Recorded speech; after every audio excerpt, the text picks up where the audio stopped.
Audio book वाङ्मय 34 भारतीय संस्कृति के आधारभूत तत्व चैप्टर 1 पार्ट 17 स्वाध्याय तप। गंगा तट पर स्थित महर्षि रैभ्य के आश्रम में कई ब्रह्मचारी विद्याध्ययन करते थे।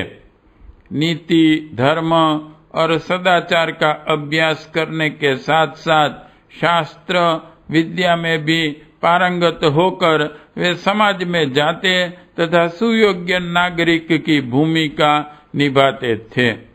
वहीं पास में एक और तापस रहते थे जो दिन रात कठोर साधनाओं में लगे रहते।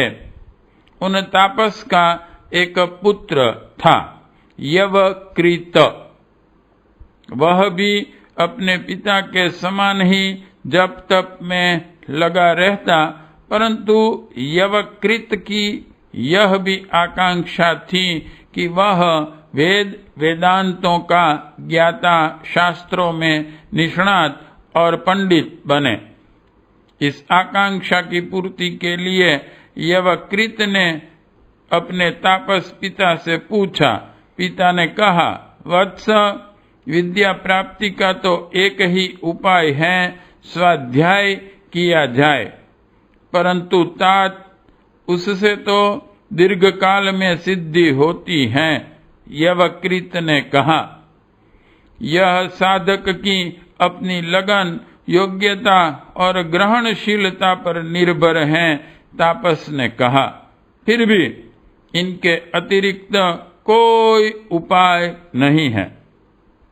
यवकृत चुप हो गया, परंतु उसके मन में यह बात ठीक से समझ नहीं आई कि एकमात्र अध्ययन ही ज्ञान प्राप्ति का साधन है। हो भी तो उसे यह बहुत लंबा और श्रम साध्य लगा। इसलिए यवकृत ने तप द्वारा विद्या प्राप्ति के लिए अपने पिता के पास से प्रस्थान किया। फिर एकांत स्थान में जाकर यवकृत तप करने लगा। पंचाग्नि तप करते हुए यवकृत अपने शरीर को निरंतर संतप्त करने लगे।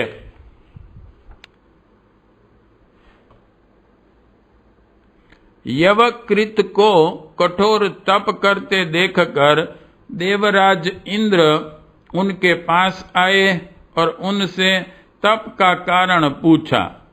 यवकृत ने बताया, गुरु के मुख से वेदों की शिक्षा ठीक तरह से प्राप्त नहीं की जा सकती, इसके लिए मैं तप के प्रभाव से ही संपूर्ण वेद शास्त्रों का ज्ञान प्राप्त करना चाहता हूँ। उपयुक्त गुरु न मिले यह बात तो समझ में आती है, परंतु गुरु के बिना ही कोई ज्ञान प्राप्त कर लिया जाए यह तो नितांत असंभव है। आपने सर्वथा उल्टा मार्ग पकड़ा है। विप्रवर, गुरु के पास जाकर अध्ययन कीजिए। इंद्र तो चले गए, किंतु यवकृत ने अपनी तपस्या नहीं छोड़ी। कुछ वर्षों बाद इंद्र फिर आए और पुनः समझाने लगे, ब्राह्मण श्रेष्ठ, आपका यह उद्योग बुद्धिमता युक्त नहीं है।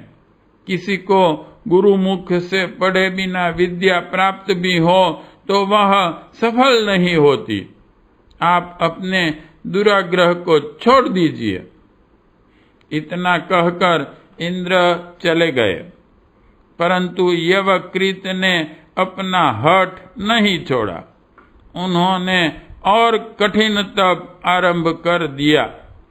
यवकृत का संकल्प था कि वह तपस्या से ही विद्या प्राप्त करके रहेंगे। इस प्रकार सिद्धि प्राप्त न होते देख यवकृत ने निश्चय किया कि यदि इस अनुष्ठान से विद्या की सिद्धि नहीं हुई तो वह गंगा में अपने शरीर को प्रवाहित कर देंगे। यह निश्चय कर वे एक विशेष तप अनुष्ठान पर बैठे। यवकृत के इस निश्चय को जानकर देवराज इंद्र ने एक अत्यंत वृद्धा एवं रोगी ब्राह्मण का रूप धारण किया तथा उस स्थान पर आकर बैठ गए जहाँ यवकृत स्नान करने के लिए आया करते थे। यवकृत जब स्नान करने आए तो उन्होंने देखा कि एक दुर्बल और रोगी ब्राह्मण अंजलि में बार बार रेत लेकर गंगा में डाल रहा है। प्रथम द्वितीय बार तो यवकृत ने कुछ नहीं कहा, पर जब 4-5 दिन तक यवकृत ने उस ब्राह्मण को ऐसा करते देखा तो पूछ ही बैठा, विप्रवर, आप यह क्या कर रहे हैं? लोगों को यहाँ गंगा के उस पार जाने में बड़ा कष्ट होता है। वृद्ध ब्राह्मण ने कहा, इसलिए मैं गंगा पर पुल बांध देना चाहता हूँ। यवकृत ने कहा, भगवान, आप इस महाप्रवाह को बालू से किसी प्रकार बांध नहीं सकते, इसलिए असंभव उद्योग को छोड़कर संभव प्रयास कीजिए। आप जिस प्रकार तपस्या के द्वारा विद्या सिद्ध करना चाहते हैं, उसी प्रकार मैं भी यह कार्य कर रहा हूं। आप असाध्य को यदि साध्य कर सकेंगे तो मैं क्यों नहीं कर सकूंगा? वृद्ध ब्राह्मण का वेश धारण किए इंद्र ने कहा, ब्राह्मण कौन है?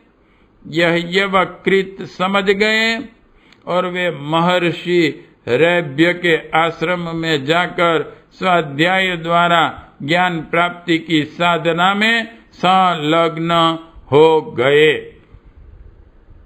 पार्ट 17 समाप्त।